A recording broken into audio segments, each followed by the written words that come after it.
want you to meet Mike. Mike is really, really amazing, and he's going to bring us to Nunalak here for a minute.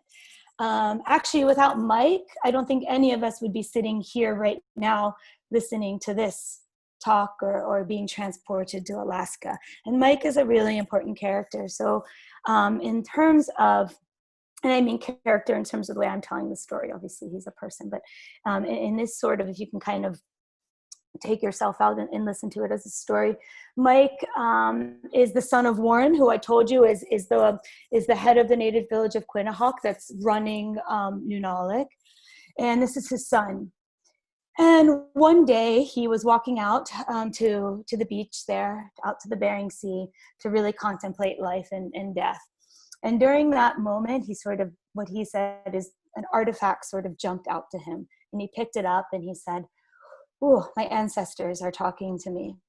And he went back to the village and he gathered the elders. And the reason this is important because a lot of elders didn't want that Nunalak was preserved. They wanted that these artifacts were just kind of going off into the Bering Sea. They didn't want people kind of taking them because of different reasons. One, let's not disturb the elders.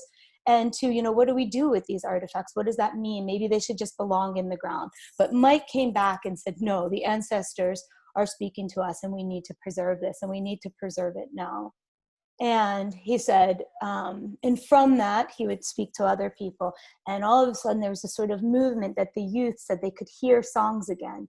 And it was the youth that would continually go to elders and say, we can hear songs of our ancestors that we haven't heard ever. And they began to want to dance and to sing. And this Yupik village of Quinnahock hadn't danced Yupik dance or Eskimo dance in over 80 years. And a little bit of history. So basically, as Alaska sort of had contact with Russians and others, they sort of were divvied out in terms of religions. You had the Russian Orthodox, but the Moravians came to the Yupik village of Quinnahock, and the Moravians stopped all the dancing. And all of a sudden, the children said, we can hear the songs again.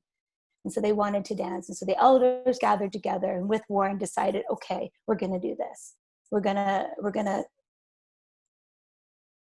to connect again with Nunalak.